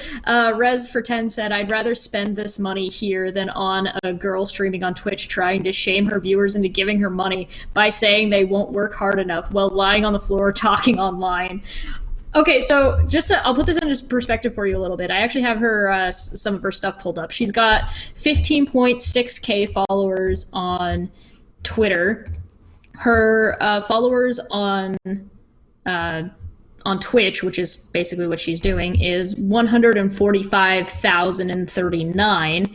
Her videos, however, the number of views and stuff you're looking at are on average about 15k. So this one's got, sorry, 1.5k, not 15. So it's got 1.5k for her gaming, but if she's just sitting and talking, she gets a little bit more, like 8. I'm trying to find one that 10.4. Yeah, she's serious. The videos that she's put out that are from that clip are up to, this one has 279k views. This one has 17.1k. Why would you do this to your audience? I don't understand it. I just don't. By the way, Christ Spreadshirt, you're not getting my toilet paper, okay? You cannot buy my toilet paper, okay? That is worth its weight in gold right now, buddy. Yeah, Randy Bridges says, Steve, I enjoy your content, so I enjoy being irresponsible enough financially to support your Patreon. Yeah, see, there you go. Be irresponsible, support Steve's Patreon. I appreciate it. And by the way, we are trying to put content out, trust me, and I hope people are entertained. And I've got guests coming on. I've got stuff happening. Again, it's going to suck for another month. I get it, right? Because we're waiting for other shit, but she is verified on Twitch, by the way, but she's not verified on Twitter or Instagram. At least I don't see the check mark on Instagram. Maybe I'm missing it. But she's got 37.2k followers on Instagram with only 100 posts. And her YouTube is at 1.71k subscribers, and there's like 1, 2, 3, 4, 5, 6, 7, 8 videos. 1.71k subscribers, but she's only got 1, 2, 3, 4, 5, 6, 7 videos that I'm seeing, and they're only from a month ago. So this looks like it's probably newer. Yeah, joined January 2019, and she only just started putting videos on it, so that'll probably blow up faster if she actually links it anywhere, but she doesn't have it linked anymore. She just doesn't have it connected from what I can tell. It's only posted on her, it's only posted anywhere on her Instagram. I didn't see it on anywhere else. I would be so offended though, as somebody, like, look, I give super chats to people too, right? I like to help out when I can. If I like the content, right? I'm like, okay, I'll send a super chat. Absolutely. I totally believe in doing that. But I would be offended if somebody says, look, if you can't afford to give me $5, then you need to go out and work harder. It's like, excuse me? I mean, why would you alienate your audience like that? As a poet, I think it's hilarious. Again, if she was not being serious, I'd be like, that's pretty funny because it's inherently stupid. But yeah. Rez for 5 says, oh, she's serious. She's just dumb. Invader Vi made almost the exact same argument that Bad Bunny did a few months ago, which caused some drama on Twitch. Oh, God. So here's the thing. She does have a little bit of a point. If you enjoy somebody's content, if they work hard and they do shit for you and you appreciate that, it's reasonable to be on YouTube or on Twitch and expect to make money. If you do not have $5 to sub, then you should not be subbing, however. Not that you shouldn't be watching or enjoying the content, which is what she's conflated. Yeah, and a lot of people, I'm not sure if she does have her chat set to subs only. I'm not sure. No, she does not. According to the clip, she shouldn't. It doesn't make sense if she does. We'll see in another clip. Look, but I think there is a point to be made there. Yeah, there's people that have very fixed income. I mean, until recently, until all the non sequitur split, people know that I was not financially set. I mean, I literally probably had $100 in my bank account. I'd made $4,000 that year. I mean, it was just ridiculous how little I survived on. And this was not just me fronting. This is not me saying, hey, I'm not making a lot, send me money. I've never done that. But it wasn't until last year where people have been a lot more generous that I've actually been able to save a little bit, and that's going to be going to things to help me and my daughter. Hopefully, I've saved it up. Right, it's not a hell of a lot, but it's enough. Patreon pays my rent right now. Yeah, not that exactly. It's a lot, I mean, but it is what it is.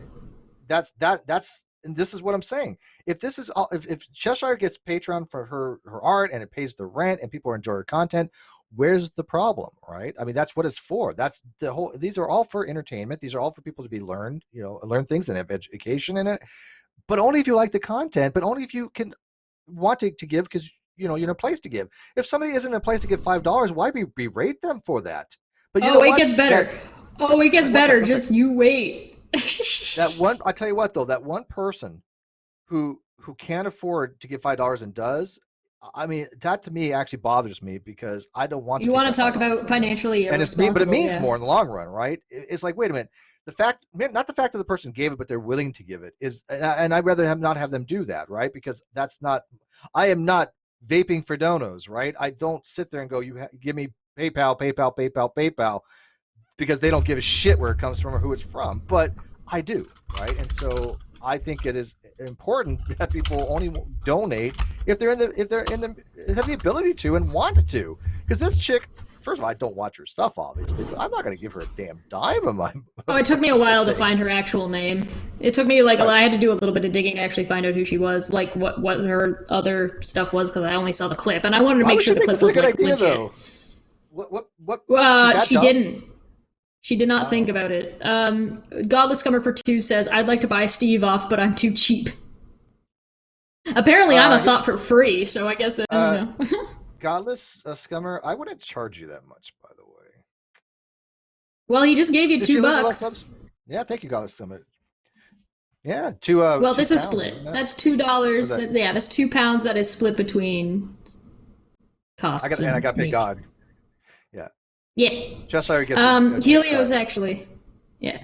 Helios actually said, if Patreon is paying your rent, is it a good idea to put it on pause? To me, yeah, I'll be fine. I'll be okay. The rent that I'm paying is incredibly low. I'm living with family. I'll be alright. She makes it up other ways. Yes, that is true. I see what you're doing, but you're right. You gotta do good, man. I'm good. Yeah. Who am I to judge? How you make. You have any idea how?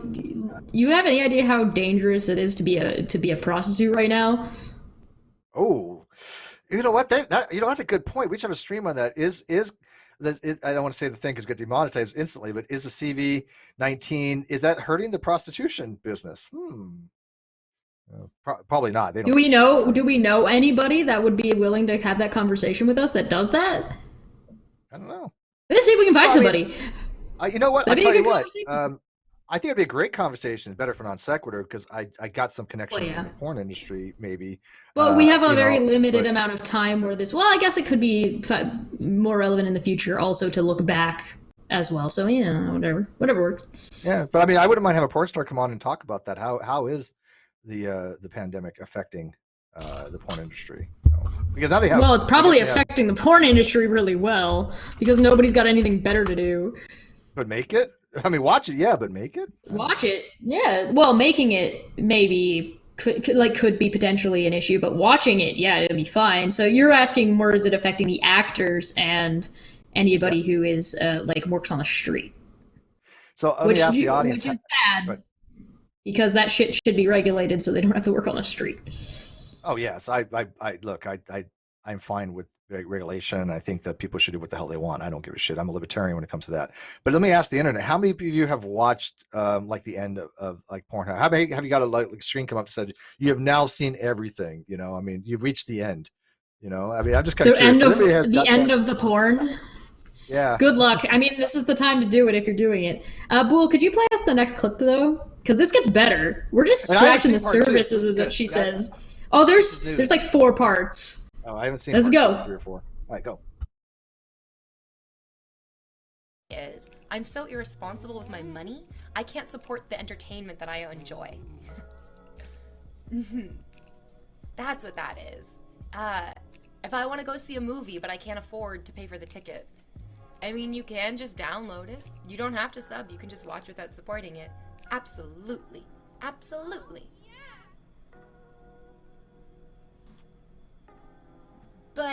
if you can't afford to go see the movie in theaters, then you can't afford to go see the movie in theaters. It costs the same even if you're paying in a different currency. Oh. I'm unemployed, so basically all my money goes to bills and food, or I would support you. Mm-hmm. Yeah. Uh-huh. It's $5. It's really, like, no one's gonna convince me that what I'm saying is so rude or so unacceptable or so outrageous. I'm all right, so irresponsible with my money. I can't support the entertainment that I enjoy. Pause for a second. So I want to make it very clear. She's not a Poe, right? I mean, we've already established she's not a Poe. I mean, she's losing subs, and then she's to the Poe. People are not going to do this unless they are very serious, and because the Poes would make it clear they're a Poe because they don't want people to lose their subs, right? If she does this, if she was to do this as a Poe and go, look, this is humor, and make it very clear for that, she'd probably gain an audience, right? There we go. I don't think, no, from my understanding so far, she is not a Poe. Okay. I'm really bad at recognizing if somebody is or is not a Poe, but she keeps going. This is not the end of what she's saying. Sounds like a Poe, but yeah. Zeshi for 50 sex dance. Steve, remember you owe Kyle tons of money after he hired himself. Also, if I'm not mistaken, didn't he claim in paper that he owned some private photos? Something like that, yeah. Okay, first of all, the private photos are private for a reason. Okay. Rez also says she's also forgetting the fact that even viewers that aren't subbed are still financially helping her by watching ads and improving her visibility. Absolutely. So I would be cautious about the visibility part, only because that's like working for exposure. Not that you're wrong, just that if you're going to make that argument, be mindful of that. But yeah, anybody who's viewing and sharing or liking, I make the same argument about Non Sequitur Show when people say that, oh, well, Non Sequitur had people it's only between Steve and Kyle. And even if you add Boole, who should be added, by the way, between the three of them, well, no, because it's anybody who donated, and it's not just anybody who gave money, it's anybody who donated time, donated effort, helped out, watched, shared, and anybody who just even watched on its own, because they're supporting you, period, by being people who watch. We have 120 people watching right now. Those 120 people are helping this show and supporting this show, period. There's nothing beyond that. It is what it is. But, like, somebody subbed to her, she said nothing. Then somebody said, yo, all of my money goes to food and bills. Otherwise, I would support you. And she was just like, yeah, okay, you should still have $5 for me, though. And it's like, there's a pandemic! You're so tone deaf right now. By the way, people say the volume is low, so I don't know if we fixed that. Oh, by the way. Oh, is that on me? So I just had a Twitter from somebody messaging me saying that I need to tell my nasty troll friends leave somebody alone, and I'm like, okay, could you tell me who these nasty troll friends are? I don't know their names, so if you give me their name, I'm happy to tell them this, to leave this person alone. But I need to know to whom I'm referring to, because I don't have any troll friends that I'm aware of, except for Mr. Brass. Yes, he is a troll friend of mine. He is a troll. I like Mr. Brass, but he is a troll. But he's harmless, and I don't think he'd be ever going around purposely harassing anybody. So please let me know. Yeah, he's not harmful. Same with Steven Steen. Steven Steen is a known troll in the community come on. I'm just kidding. He's great. He's funny, but he doesn't harass anybody. There's no harassing. The closest thing he gets to harassing anybody is when he's on modern, like if he's hanging out in modern day debates chat. He's like, and Red's rhetoric is there. He's like constantly saying Reds needs to lose, but that's the worst I've ever seen him do, because he's just like, no, that Reds isn't allowed to be right. And it doesn't even matter what the argument is, unless the argument is too specific. If the argument is too specific, even he's like, oh, I'm not touching this. This is no. I'm not, nope. And that's the point of knowing how far is too far. Yeah, and so, like I said, I don't know any trolls that I have. I don't command anybody. I don't have a troll army, as but people have been saying. I have no idea who the hell these people are that think that they're referring to. But if you give me somebody's name, I will be happy to tell them to stop harassing somebody, because I don't condone harassment. But Mr. Brass, yes, you're a troll. We love you. All right, whatever. Mike says if she was one of the 100 people telling me it's just $5, then I'd be out $500 a month. Yes, it's not that simple, right? It's never this simple.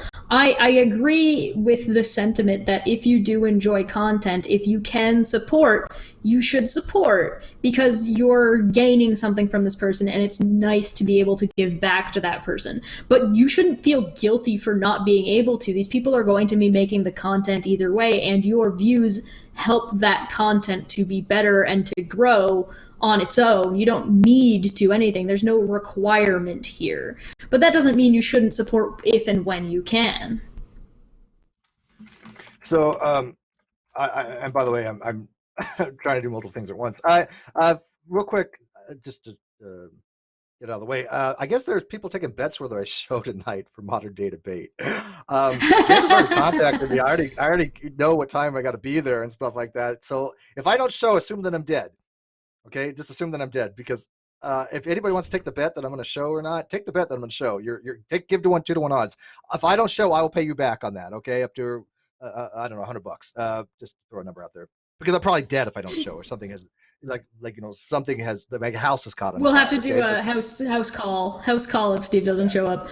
Nick Ross for 5 says, you know what? She guilted me into it. Here's $5 because I'm not poor. Damn it. LOL. P.S. I hate philosophy and religion. Religion is philosophy, though. Yeah. Good luck. Religion is philosophy. Good luck. Yeah. Philosophy of religion.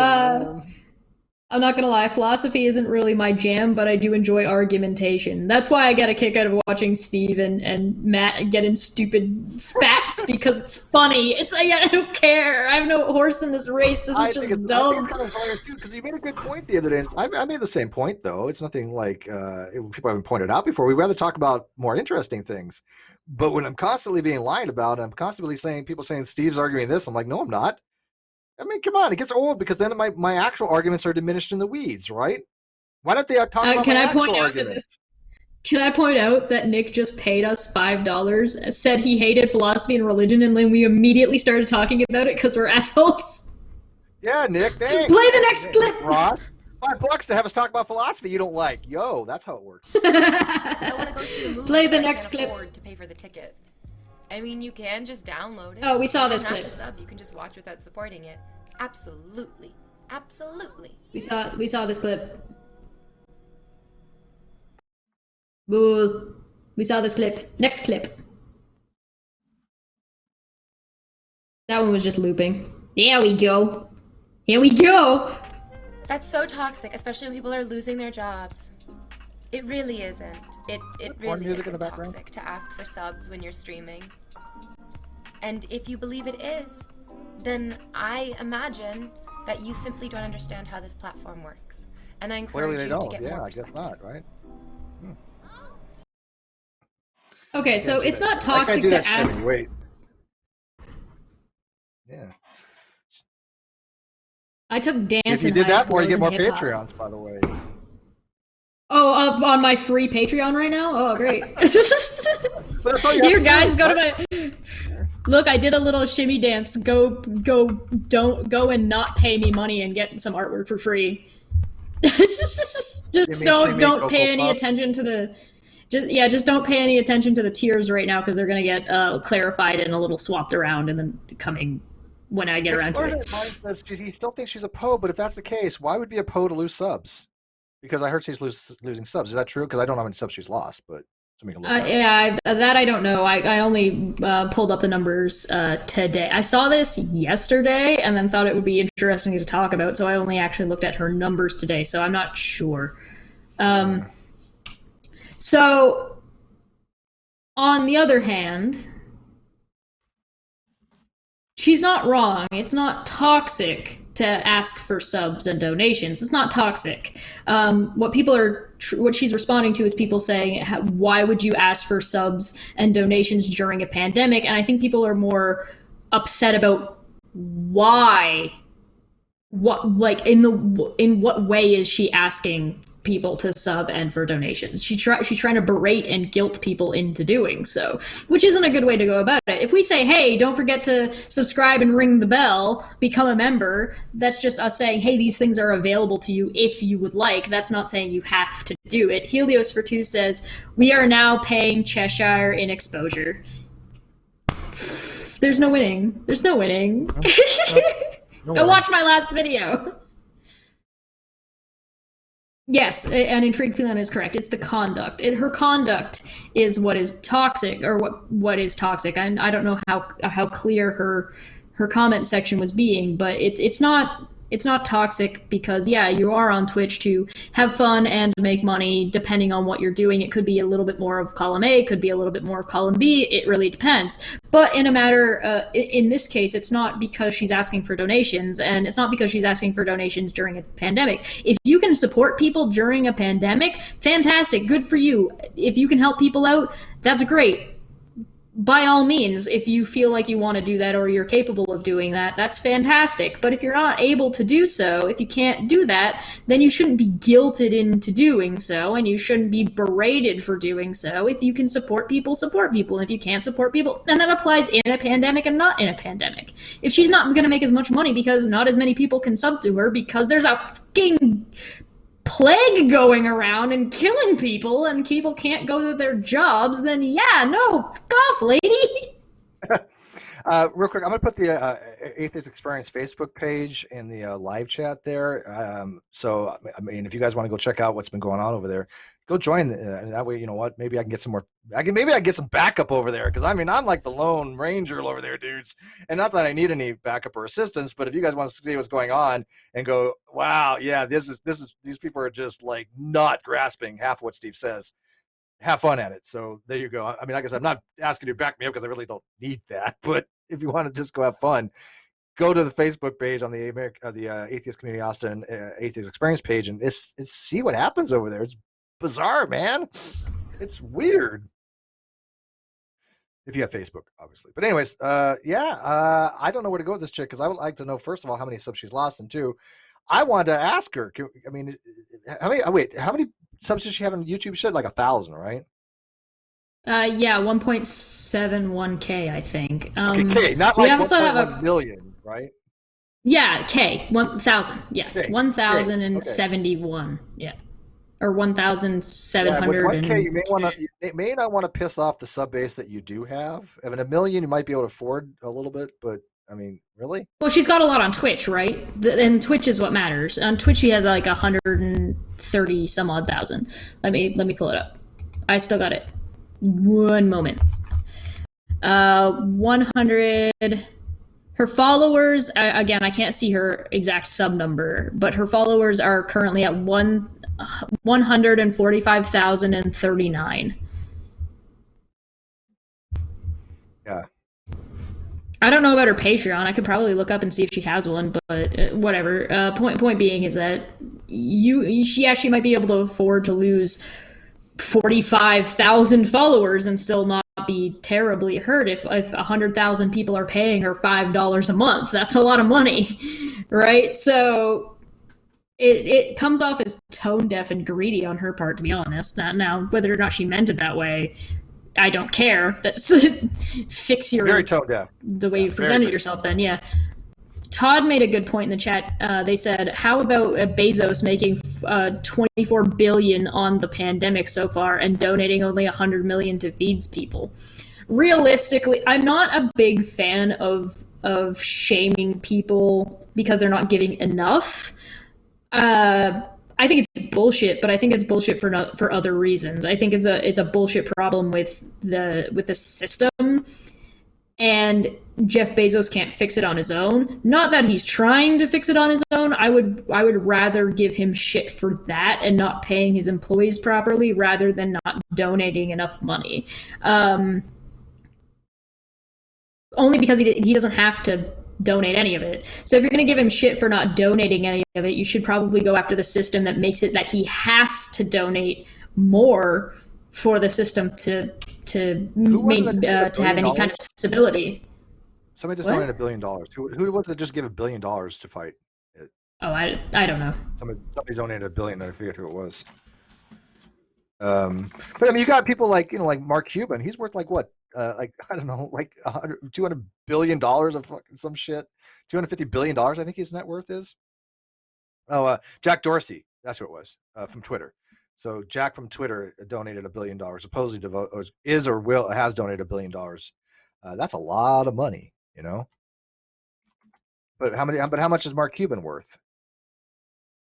No, he's worth $4.3 billion. That's a lot of money. Now, granted, people don't have that kind of liquidity, but still. What would you do with $1 billion? I couldn't even spend $1 billion in my lifetime. I would try, but you know. Yeah, Bill Gates and his wife they've always been philanthropic, right? They've been one of the biggest philanthropists on the planet. So yeah, Bill Gates does donate, absolutely, yes. But anyways, Jess, where are we going to go from this? We got a few more minutes. I got to start getting ready. We're going to be doing our debate a little early, or at least I'm going there a little early. So in about an hour, I have to be over there. Which, by the way, if you want to bet on that, keep it reasonable. Don't but you're going to win. I will show up, and if I don't show up, I just assume I'm dead. But yeah, go ahead and bet people that are saying I'm not going to show. Why would I not show? I'm the one that asked for this. I was like, this guy thinks I'm wrong. I really like to know what Hey, show me that I'm wrong. Great, because the Duke sure the hell couldn't. There is one that I think is kind of funny to read from the responses to this, and it was Pokimane. Steve, do you know who Pokimane is? I mean, I know what Pokemon is. Okay, so Pokimane is a streamer who's been around for quite some time. She has is in a streaming house. She does video games and she streams, and yeah, she's all right. She's had like a couple of things that have been like, ugh, but as far as I'm aware with her, she's never really had many major issues. And she responded to this clip, and she said, "If $5 is an irrelevant amount of money, then she shouldn't need the $5 from your subscription." Smiley face. If she argues it adds up if multiple people give me $5, though, then she should realize that it works the same way when it comes to spending. Not to mention that tons of people watch streams after a day of hard work, or while being broke college students, or a multitude of other situations. They need to be more frugal. Get these shitty takes off my timeline and off my streaming platform. Pokimane was not very happy, and to be fair, she makes a very good argument. So, if you go over and follow Pokimane, tell her I say hi. She doesn't know who I am.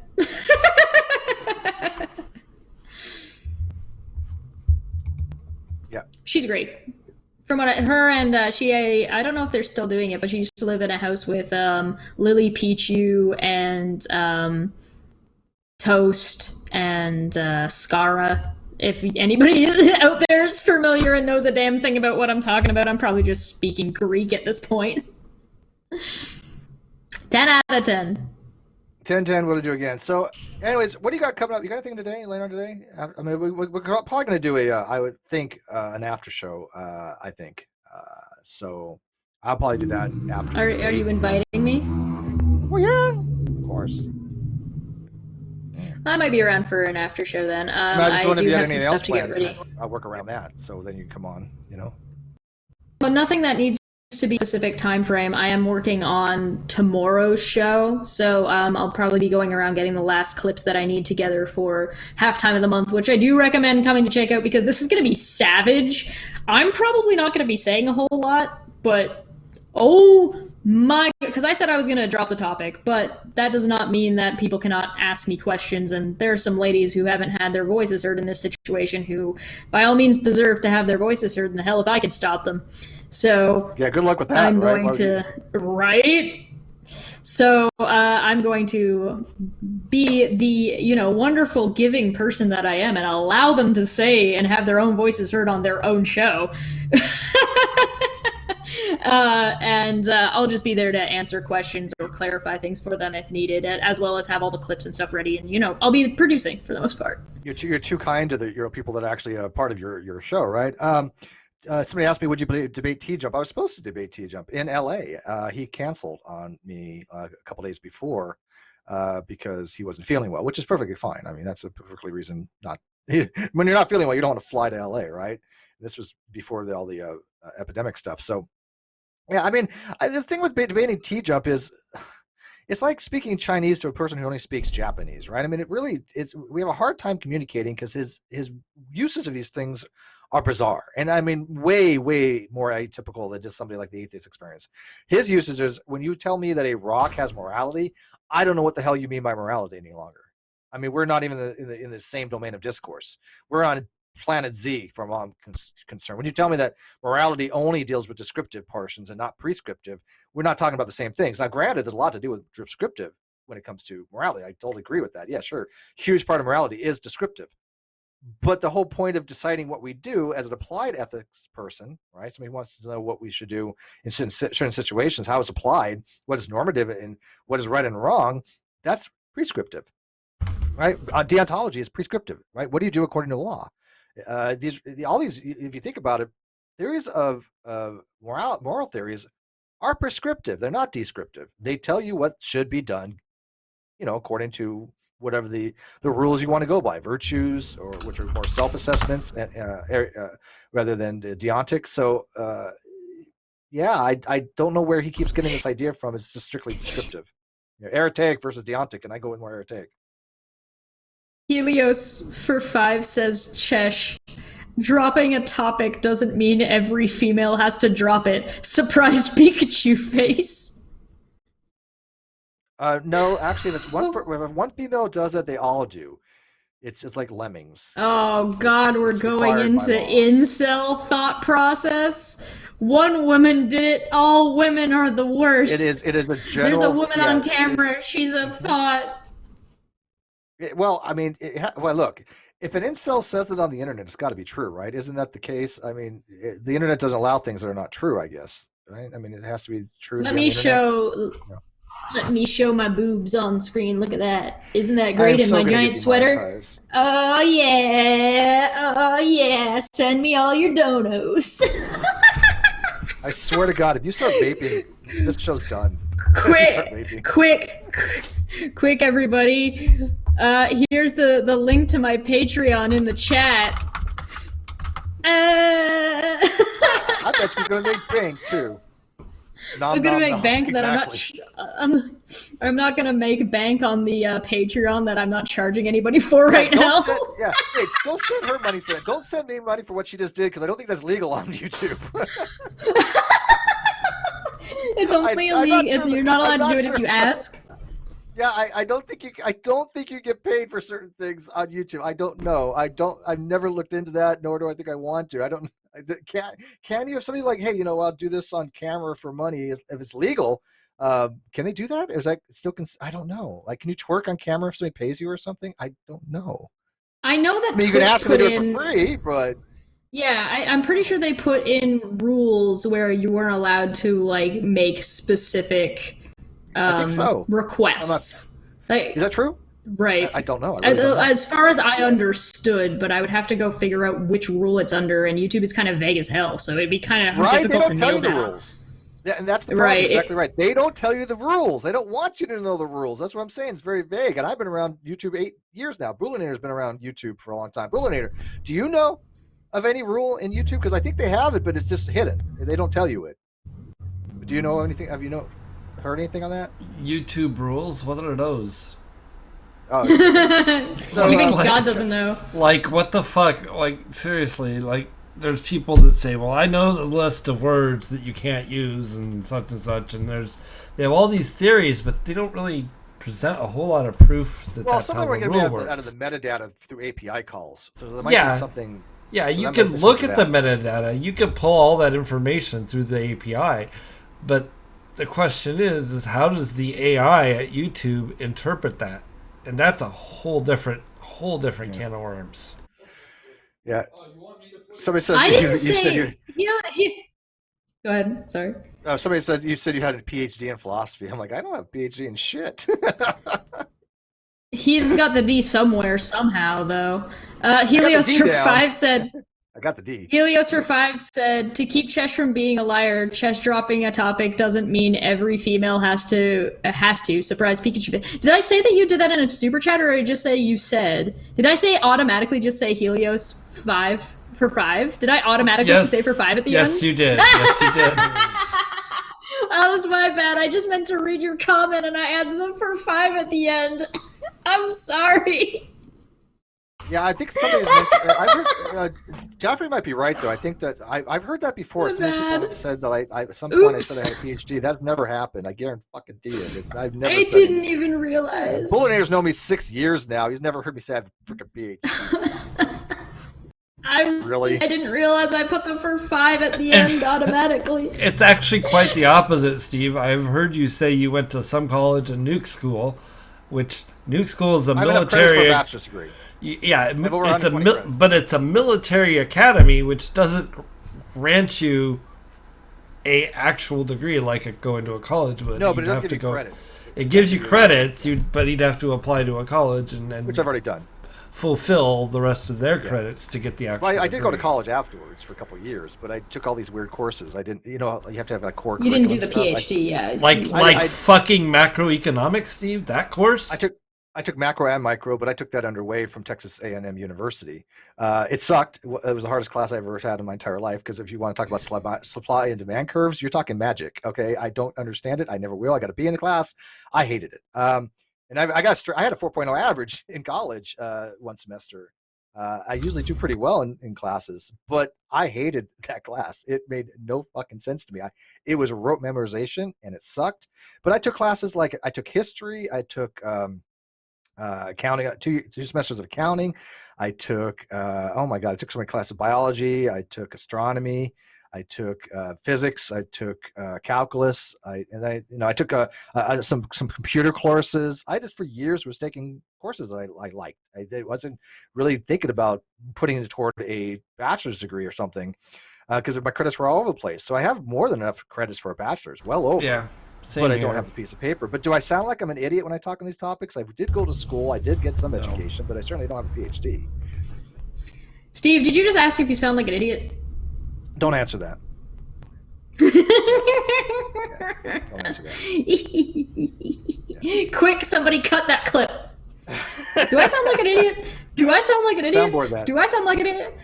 Papers that I was served. Papers that I was served. Papers that I was served. I did not. So have sue me. So service sue with me. that. So sue me. Okay. Did I leave school with debt? No, I had what's called the GI Bill. The GI paid for a significant portion of that. So no, I did not have debt. Yes, it was a GI Bill yet. When the hell a GI Bill came around? 1950 or something? 1954? Yeah, it's GI Bills. The GI Bill's been around since Korea. How people. old is Steve? Yeah. Korea. After World War II. Didn't you know that Steve is the one who started the Korean War? That was Steve. Steve started that. Good God. Yes, you did yes, say earlier that you missed the good old days. Well. That's true. You said you missed the good old days when you could just hit women over the head with a club. I'm going back a long ways now. Hey, look, I remember when we had slide rulers. Okay, come on. Protractors. Can philosophical... Can we please start calling Steve Philosophical Wolverine? Steve's just that old. Protractors, slide rules, and compasses. Oh my. Oh yes. Abacus. Yes. Well, I grew up with Abacus Wolverine. My dad, as people know, was he did architectural work, and he also did patent design stuff. And so he always had a square, a T-square and compass and things of that nature, right? So I did understand protractor, compass, at a very early age. Oh no. But he didn't give me any of his talent. But by the way, it's so funny. This is weird, God. Somebody had mentioned something about my dad the other day. He had said, "Hey, is this one of your dad's products?" And it was weird because nobody's ever asked me that before. It wasn't, but the same day he asked me was the lifetime patent expiration of one of his patents. The same day. What's the odd of that? I thought that blew my mind because my dad's patent for one of his. That's weird. My dad, Isn't it ironic? yes. Don't you think? Synchronicity. Because my dad was the CEO of a corporation called Simplector Technologies by Winston, and he did cassette retrieval systems. He had numerous patents, and one of the patents had expired the same day. Somebody had actually around of the blue going, "This is one of your dad's patents," and I'm like, "Wow, that's freaky." So. Anyways. Steve remembers when you used cassette tapes to load DOS software. Yeah, damn right. I had it. That's exactly, dude. I had a TI 494A where you had a cassette tape you save things on. Yes, I remember, dude. DOS 2.0. You had a TI too. I hated it. I loved it, but I hated it because the programmability was horrible. We have to get TI. I'm 17. I don't know what you guys are talking about. I hated the char, the CHAR, when you're doing the bit mapping for your sprites. That was considering there weren't no sprites hardly, but yeah, you could fake it. They had limited sprites. They weren't. I don't think they were true. And I did some games that I had programmed on TI 94A, the TI 94A. But yeah, let's go back. The Random Explorer. The Random Explorer says. Holy crap, I had a TI. The old man crew, LOL. Yes, the old man crew. Dude, Kino, I not only had an 8-track, I had a 4-track player by months. Tandy 1000 with 100. The Tandy 1000 with 128 megs of RAM. That's actually kicks the crap out of the TI as far as usability. Hey, dude, do you guys remember the Tandy Computer Whiz Kids? Yeah, dude, I was a Radio Shack store manager for what, 5-6 years. Everything I did was on a Tandy 2000. When we did, they didn't have sophisticated stuff. So basically, back then, and this was when I first started with Radio Shack. I was 16. I was one of the youngest assistant managers ever in the company. The DM, I remember his name. His name was Craig Stevens. He was the regional director, vice president, whatever the fuck he was. But he liked me right off the bat. Yeah, and he hired me before I went in the Navy. And so I was an assistant manager at 16, and what we had to do was you had to write down on a pad the order, and at the end of the night you entered all the things in a Tandy 2000, right? That thing was a beast for its time, right? But then the SX, the EX, the TX, those all came out. But then afterwards, after I got out of the Navy, I went back to work for Radio Shack. I became a actual store manager for many years. So when people, it's weird when people think I don't have like management experience. I'm like, look, I've been assistant district manager for a cell phone company. I've been an operations manager for Big Lots. I've been a customer service manager for Circuit City. I was, store manager for Radio Shack. I was not some cashier. I mean, I was actually. Steve, you should do a Draw My Life. You remember when those were popular? Do a Draw My Life. What's that? It's when you draw your life. I'll send you a link. Dear Lord. Okay. I mean, it seems pretty simple, but yeah. It is. It is. You like draw. You like explain like your history or like major points in your life, and you just draw like little pictures to match with whatever you're saying. Yeah, and I was a customer service area supervisor for Kohl's for 6 years. Kino Browner in the live chat used to come visit me when I used to work. So we should probably start looking. We should probably start looking to wrap up. But Steve, people are asking how old you are. Okay, there's numbers so high that we just call them trans-infinite. So, yeah.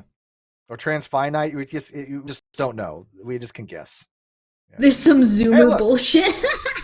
Hey, I just turned 50 in February, but you know what?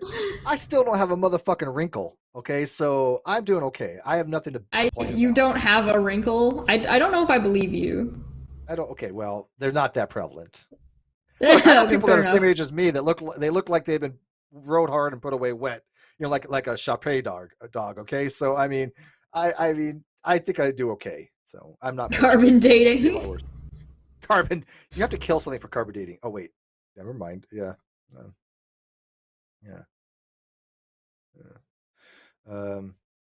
But yeah, like I said, I got people that know me in real life, so everything I've ever said about my history is completely true. People know you in real life? Right?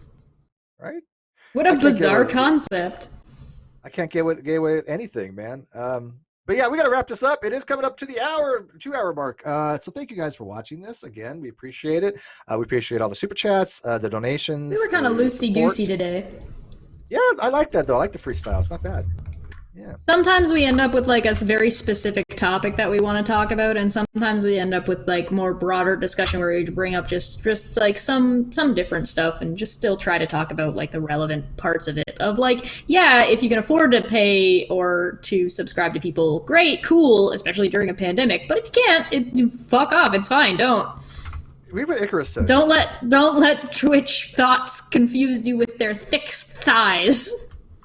No, we would. Icarus, would you would look younger if you stopped dyeing your hair white? By the way, I haven't dyed my hair for since 2016. It's been like 4 years since I dyed my hair. I thought about it, but I actually asked people, should I dye my hair? And overwhelmingly, they were like, no. Overwhelmingly, it was no.